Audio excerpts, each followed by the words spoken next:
നമസ്കാരം. ആനന്യൂസിലേക്ക് സ്വാഗതം. കൊട്ടാര വിപ്ലവം എന്ന് പറയപ്പെടുന്നത് ചായക്കോപ്പയിലെ കൊടുങ്കാറ്റാണെന്ന് പലപ്പോഴും കളിയാക്കലുകൾ ഉണ്ടാകാറുണ്ട്. അധികാര കേന്ദ്രങ്ങളിൽ ഉണ്ടാകുന്ന കോളിളക്കങ്ങളും തുടർന്നുള്ള അധികാരമാറ്റങ്ങളും തകർച്ചകളുമാണ് രാഷ്ട്രീയത്തിൽ നമ്മൾ ഇതുകൊണ്ട് ഉദ്ദേശിക്കുന്നത് പോലും.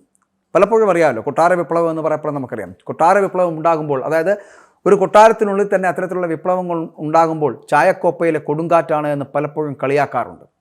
അതായത് കൊട്ടാര വിപ്ലവം തുടങ്ങിയാൽ അത് അവിടെ തന്നെ അവസാനിക്കുമെന്നുള്ളതായിരുന്നു പലപ്പോഴും സംഭവിച്ചിട്ടുള്ളത്, കണ്ടുവരുന്നത്. പക്ഷേ അധികാരമാറ്റങ്ങളും തകർച്ചകളും രാഷ്ട്രീയത്തിൽ ഇത് വല്ലാതെ ഉണ്ടാകുന്നുണ്ട് പലപ്പോഴും. ഇപ്പോൾ ഇടതുമുന്നണിയുടെ പിന്തുണയോടുകൂടി നിലമ്പൂരിൽ നിന്ന് വിജയിച്ച PV അൻവർ MLA മുഖ്യമന്ത്രിക്കും ഇടതുമുന്നണിക്കും വലിയ തലവേദനയായി മാറി.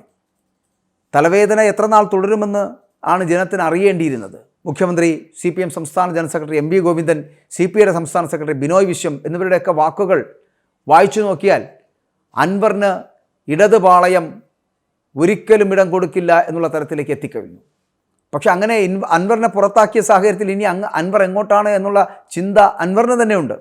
അങ്ങനെയാണല്ലോ ഈ DMK എന്ന് പറയപ്പെടുന്ന സംവിധാനം ഉണ്ടാക്കി MK സ്റ്റാലിനോടൊപ്പം ചേർന്ന് നിന്നുകൊണ്ട് കേരളത്തിൻ്റെ തമിഴ് പുത്രനാകാനുള്ള ശ്രമം അൻവർ നടത്തിയത്. പക്ഷേ പാടെ പരാജയപ്പെട്ടു. അതിൽ നിന്ന് പുറകോട്ട് സഞ്ചരിക്കുവാനും തുടങ്ങിയിരിക്കുന്നു. ഇവിടെ ഇനി അടുത്ത് പോകാൻ പറ്റുന്നത് UDFിലേക്കാണ്. പക്ഷേ UDFിലേക്ക് ചേക്കേറണമെങ്കിൽ ധാരാളം കടമ്പകളുണ്ട്. അതിലൊന്നെന്ന് പറഞ്ഞാൽ മുസ്ലിം ലീഗിൻ്റെ ആസ്ഥാനമായിട്ടുള്ള മലപ്പുറം പാണക്കാട്ട് നിന്നുള്ള പ്രതികരണമാണ്. യുദ്ധത്തിലും പ്രേമത്തിലും നിശ്ചിത സഞ്ചാരപാതകളില്ല എന്നും ഏതു വഴിയിലൂടെയും ഇത്തരക്കാർക്ക് സഞ്ചരിക്കാമെന്നും പലപ്പോഴും പറയാറുണ്ടെങ്കിലും തൻ്റെ പിതാമഹന്മാർ കയ്യിലേന്തി ത്രിവർണ്ണ പതാക ഉപേക്ഷിച്ച് വലതുമുന്നണിയിൽ നിന്ന് ഇടതുമുന്നണിയിലേക്ക് ചേക്കേറി ചെങ്കൊടിയേന്തിയ അൻവറിന് ഇനി പുതിയൊരു പതാകയുമായി മുന്നോട്ട് പോകാനാവില്ല എന്നുള്ളതാണ്. കോഴിക്കോട്ടും മലപ്പുറത്തും ഇപ്പോൾ ഓടിക്കൂടിയ ജനം നാളെ കൂടെ ഉണ്ടാകുമോ എന്നുള്ള കാര്യം പരിശോധിക്കേണ്ടിയിരിക്കുന്നതാണ്. കാരണം ഈ ഓശാന പാടി ഒലിവ് ചില്ലുകൾ കുലുക്കി യെരൂശലേം ദേവാലയത്തിലേക്ക് ആവേശത്തോടെ യേശുക്രിസ്തുവിനെ എതിരേറ്റ അതേ ജനം തന്നെ ഇവനെ ക്രൂശിക്കുക, ബറാബസിനെ വിട്ടുതരിക എന്ന് വിളിച്ചു കൂവുന്നത് നമ്മൾ കണ്ടതാണ്. ബൈബിളിലെ ഈ പ്രധാനപ്പെട്ട സംഭവം മനുഷ്യരുടെ ചിന്തയ്ക്ക് എപ്പോഴും ഇടം നൽകുന്ന ഒരു സന്ദർഭം കൂടിയാണ് എന്ന് ഓർമ്മിപ്പിക്കുകയാണ് ഞാനിവിടെ. അതുകൊണ്ട് ഇന്ത്യയുടെ ഉരുക്കുവനിത എന്ന അഭിനന്ദിച്ച ഇന്ദിരാഗാന്ധിയെ രാക്ഷസി എന്ന് വിളിച്ചതും ഇത്തരത്തിൽ ഓർക്കേണ്ടതാണ് എന്നുകൂടി പറയട്ടെ.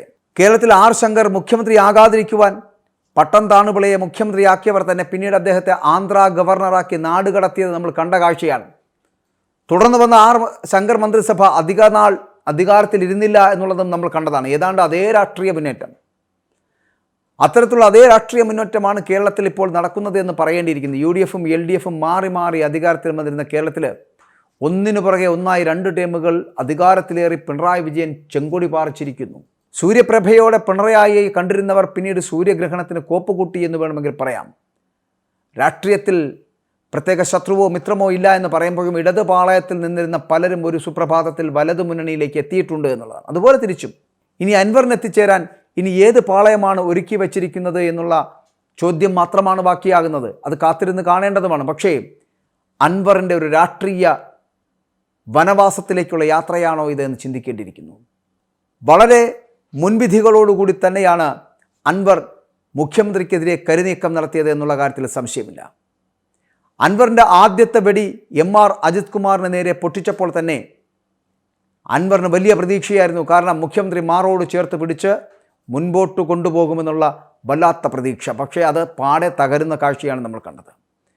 ആ തകർച്ചയാണ് അൻവറിൻ്റെ എല്ലാ സ്വപ്നങ്ങളും തകർത്ത് കളഞ്ഞത്. അൻവർ ഉദ്ദേശിച്ച പോലെ ഒന്നും കാര്യങ്ങൾ നടന്നില്ല. അതിനുശേഷം അദ്ദേഹത്തിന് മുഖ്യമന്ത്രിയുമായി സംസാരിക്കാൻ കിട്ടിയത് വെറും 5 മിനിറ്റ് മാത്രമായിരുന്നു. ആ 5 മിനിറ്റിൽ പറയാൻ പറ്റുന്നതൊക്കെ പറയാൻ ശ്രമിച്ചുവെങ്കിലും ഒന്നും പറയണ്ട, എനിക്കെല്ലാം മനസ്സിലാകുന്നുണ്ട് എന്നുള്ള തരത്തിലുള്ള വാർത്തകൾ മാത്രമായി മുഖ്യമന്ത്രി തിരിച്ചു മറുപടി കൊടുത്തതോടുകൂടി അൻവറിൻ്റെ എല്ലാ സ്വപ്നങ്ങളും അവിടെ കീഴടക്കുകയായിരുന്നു, അല്ലെങ്കിൽ എരിഞ്ഞടങ്ങുകയായിരുന്നു.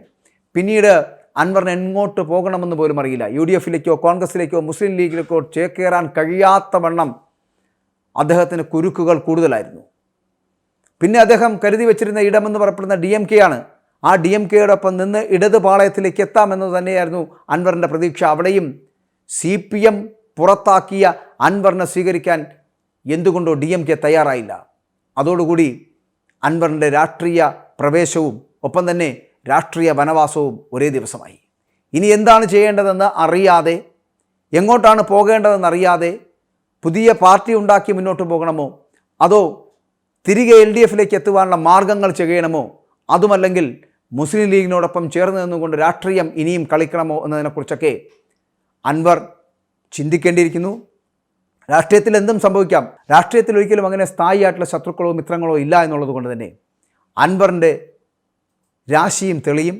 ചിലപ്പോൾ അൻവറിൻ്റെ ഈ പറയുന്ന രാഷ്ട്രീയ പ്രവേശം മറ്റേതെങ്കിലും പാർട്ടിയിലേക്കാകാം. ഇല്ല എന്നുണ്ടെങ്കിൽ ഇനി ഒരിക്കലും മടങ്ങി വരാൻ കഴിയാത്ത വണ്ണം അൻവർ രാഷ്ട്രീയ വനവാസത്തിലേക്ക് പോകേണ്ട സ്ഥിതിവിശേഷവും ഉണ്ടായേക്കാം.